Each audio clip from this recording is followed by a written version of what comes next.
Assalamualaikum warahmatullahi wabarakatuh. Perkenalkan, nama saya Vinko Raffi Joda. Saya dari kelas 1242.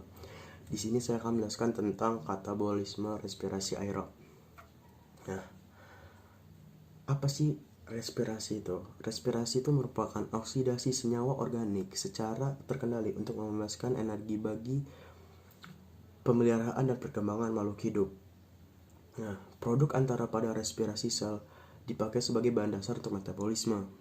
Nah, berdasarkan kebutuhan terhadap tersedianya oksigen bebas bisa dibedakan menjadi dua, yaitu ada respirasi aerob sama ada respirasi anaerob. Nah, respirasi aerob itu respirasi yang membutuhkan oksigen bebas. Oksigen merupakan penerimaan hidrogen terakhir. Sedangkan respirasi anaerob itu merupakan respirasi yang tidak membutuhkan oksigen bebas sebagai penerimaan hidrogen terakhir, bukan oksigen, tetapi senyawa lain seperti asam pirufat dan asetaldehid.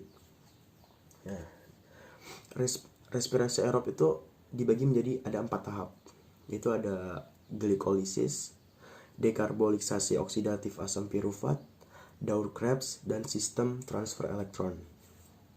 Nah, kalau glikolisis itu saya akan menjelaskan glikolisis. Nah, itu glikolisis itu berlangsung di sitoplasma. Berlangsung secara anaerob mengubah satu molekul glukosa atau 6C menjadi 2 molekul asam pirufat 3C. Untuk setiap molekul glukosa dihasilkan energi 2 ATP dan 2 NADH, dikenal sebagai reaksi Emden dan Meyerhof. Nah, yang tahap kedua itu ada dekarboksilisasi oksidatif asam pirufat. Berlangsung pada matriks mitokondria, mengubah asam pirufat risi menjadi asetil komin A-2C. Dihasilkan energi sebesar 2 ATP dan 2 NADH untuk setiap molekul glukosa. Yang tahap ketiga itu ada siklus Krebs. Siklus Krebs itu berlangsung pada matriks mitokondria, mengubah asetil min-CoA2 menjadi CO2. Untuk setiap molekul asetilkomin A dihasilkan 1 ATP, 1 FADH dan 2 NADH. Nah, yang keempat itu ada rantai pengangkutan elektron. Itu NADH2 dan FADH2 merupakan senyawa prereduksi yang menghasilkan ion hidrogen. Melalui rantai respirasi hidrogen dan NADH2 dan FADH2 yang dihasilkan pada proses glikolisis, dekarbolisatif oksidatif asam pirufat, dan Daur-Krebs dilepaskan ke oksigen sebagai penerimaan hidrogen terakhir untuk membentuk H2O dengan melepas energi secara bertahap. Nah, satu molekul NADH2 menghasilkan 3 ATP, sedangkan satu molekul FADH2 itu menghasilkan 2 ATP. Nah, di sini saya akan menjelaskan tahap-tahap dari 4 tersebut secara detail. Nah, pertama itu ada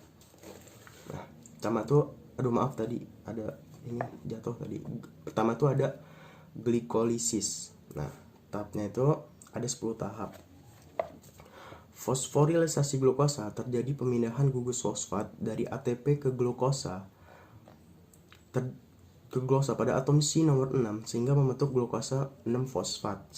Senyawa ini akan memperoleh energi bebas dan dari penguraian ATP menjadi ADP dengan bantuan enzim heksosinase. Nah, tahap yang kedua, glukosa 6-fosfat dikatalisis oleh enzim fosfoglucosimerase sehingga terbentuk isomer fruktosa 6-fosfat. Ini susah banget nama-namanya ya, Bu ya. Fruktosa 6-fosfat mengikat fosfat yang dilepaskan ATP menjadi fruktosa 1,6 bisfosfat. Senyawa ini mendapat energi bebas dari penguraian ATP menjadi ADP untuk kedua kalinya. Nah, selanjutnya enzim aldolase menguraikan fruktosa 1,6 bisfosfat menjadi dan senyawa beratom 3C, yaitu dihidroksi aseton fosfat dan glyceraldehida fosfat atau PGAL. Selanjutnya, enzim mengatalisis perubahan bolak-balik atau reversible antara kedua gola beratom 3C tersebut, yaitu dihidroksiaseton fosfat dan glyceraldehydrofosfat PGAL atau PGAL disebutnya. Nah, glyceraldehida fosfat deoksida ini ditransfer elektron sebagai H+ ditambahkan ke NAD+. yang membentuk NADH. Nah, reaksi berlangsung secara eksergonik. Energi yang dilepaskan kemudian digunakan untuk mengikat gugus fosfat yang selalu ada dalam sitosol sehingga terbentuk 1,3 bisfosfogliserat. Nah, selanjutnya gugus fosfat ditransfer ke ADP sehingga menghasilkan ATP. Sementara itu, gula berubah menjadi 3 fosfogliserat. Nah, enzim fosfogliseromotase merokose memindahkan gugus fosfat sehingga terbentuk 2 fosfogliserat. Nah, enzim enolase membentuk ikatan ganda dalam substrat dan dengan cara mengekstraksi molekul air membentuk fosfoenepirufat atau PEP ya. Nah, reaksi terakhirnya glikolisis ini menghasilkan ATP dengan mentransfer gugus fosfat dari PEP atau ke ADP sehingga fosfonolpirufat atau PEP ini berubah menjadi asam pirufat beratom 3C. Nah, selanjutnya masuk ke tahap kedua, yaitu ada dekarboksilisasi oksidatif pirufat. Nah, dimulai dari lepasnya gugus karbosilat atau min COO dari asam pirufat menjadi CO2. Kemudian, sisa 2 atom dari asam pirufat dalam bentuk CH3COO- akan mentransfer kelebihan elektronnya menjadi molekul NAD+, membentuk NADH.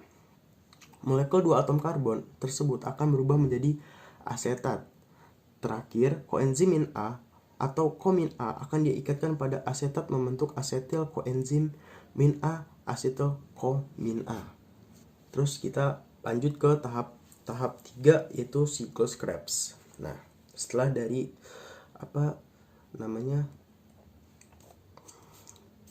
dekarboksilasi oksidatif ya. Nah, siklus Krebs ini kan tadi kan itu kan asetilkomin A kan terakhir itu. Masuk ke siklus Krebs dengan melepaskan komin A, dilepasin jadi asetilkomin A-nya. Nah, komin A, 2 atom karbonnya berikatan dengan asam oksalosetat atau 4C membentuk asam sitat 6C.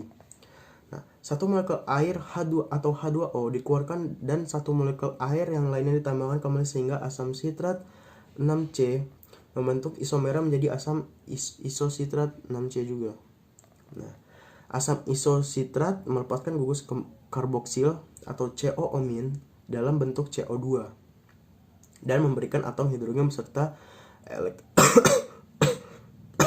elektronnya kepada NAD+, Untuk membentuk NADH, sementara itu asam isositrat berubah menjadi asam alfa ketoglutarat 5C. Nah, asam alfa ketoglutarat 5C ini berikatan dengan komin A, membentuk senyawa antara suksinil komin A beratom 4C dengan melepaskan CO2 dan memberikan atom hidrogen beserta elektronnya kepada NAD+, untuk membentuk NADH kembali. Nah, selanjutnya fosforilisasi tingkat substrat dimulai dengan dilepaskannya kembali komin A, dilepas lagi jadi komin A-nya sehingga membantu pengikatan fosfat oleh GDP atau GDP itu guanosin difosfat menjadi GTP. GTP itu guanosin trifosfat.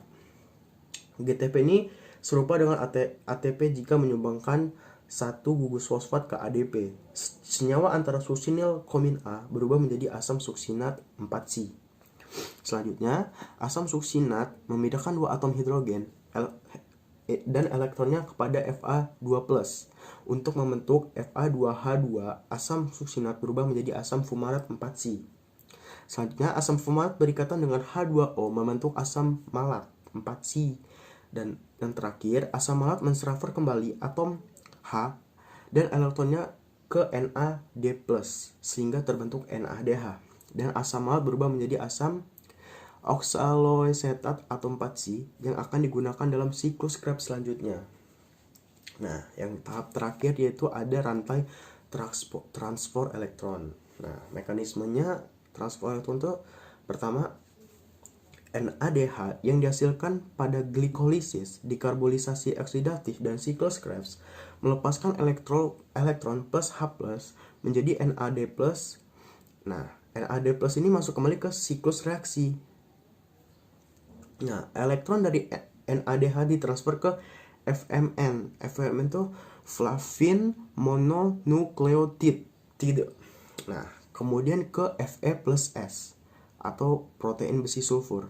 Selanjutnya, FADH2 yang dihasilkan pada siklus Krebs melepaskan 2 elektron plus 2H plus menjadi FAD plus. Nah, FAD plus ini masuk kembali ke siklus Krebs lagi.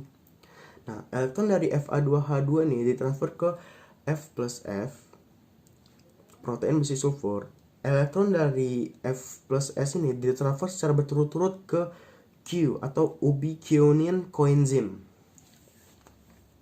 Nah, selanjutnya elektron dari Q ini selanjutnya ditransfer ke CYT atau cytochrome, yaitu secara berurutan CYTB, Fe plus S, C1, CYT, C, CYT alpha, CYT A3. Nah, sitokrom mempunyai gugus Heme dengan 4 cincin organik yang memiliki atom besi tunggal. Atom besi inilah yang membedakan elektronnya. Nah, tahap terakhirnya CYT A3 mentransfer elektronnya ke oksigen. Kemudian oksigen atau 1/2 O2 menangkap 2H+ sehingga terbentuklah H2O atau air ini ya. Setiap perpindahan elektron akan dilepaskan energi yang digunakan oleh ADP untuk mengikat Pi sehingga terbentuklah ATP. Nah, dalam reaksi redoks senyawa sama mentransfer untuk melepaskan elektron dalam keadaan teroksidasi, tetapi ketika menangkap elektron dalam keadaan yang tereduksi. Oke. Jadi kesimpulannya dari reaksi aerob ini menurut saya proses yang memerlukan oksigen terjadi di sitoplasma dan mitokondria, matriks mitokondria, dan membran dalam mitokondria atau kristal. Bertujuan untuk memecah senyawa organik ke anorganik, menghasilkan energi dalam jumlah besar yaitu 38 ATP untuk setiap satu molekul glukosanya. Terima kasih. Wassalamualaikum warahmatullahi wabarakatuh. Maaf kalau ada salah ucap atau kecepatan. Kalian juga bisa, kalau misalnya nggak bisa jelas, bisa kalian cek di buku, itu ada semua di tahap-tahapnya, atau bisa cari juga di Google. Wassalamualaikum warahmatullahi wabarakatuh.